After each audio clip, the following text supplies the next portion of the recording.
Napanood niyo na po ba yung aktingan dito ni Kim Molina? Powerful. Shinare po ito sa ex ni Steven Universe at isa din po siya sa namangha sa galawan ni Kim. Oh, eto na, panoorin muna natin.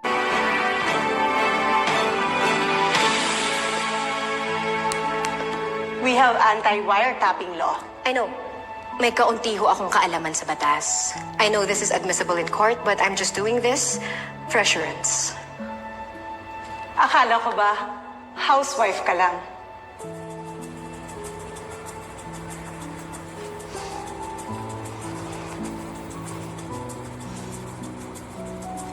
Nakapag-desisyon ho ako.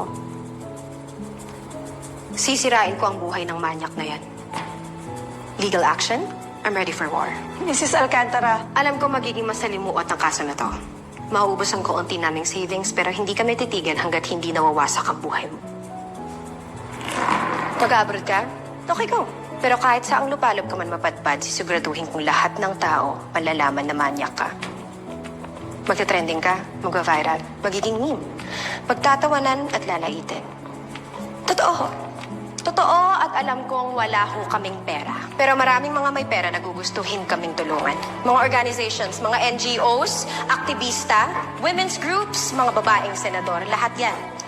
Magpapa-interview din ako sa mga reporters, vloggers, everyone, name it.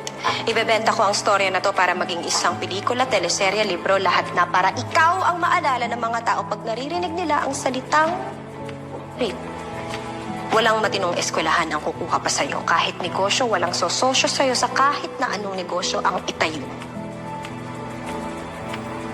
Hahanapin ko rin pala lahat ng kaaway ng buong pamilya mo dahil sa kanila ako magpapagamit para pabagsakin kayo.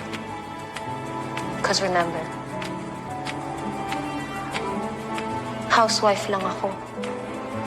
I have all the time in the world.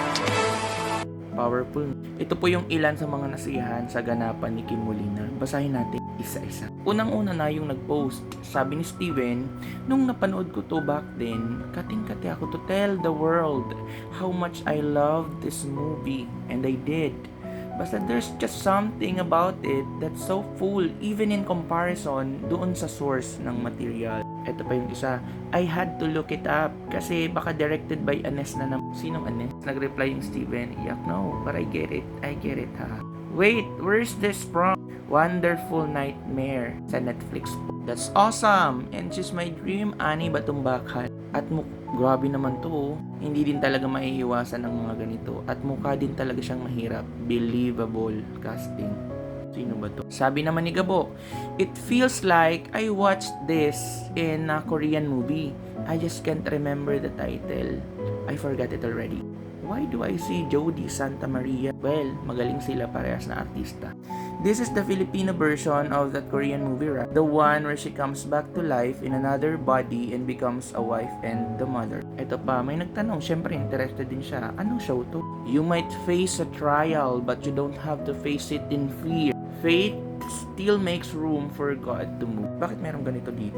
But yes, don't be afraid. Just believe. Ang galing niya. Panoorin nyo kayo.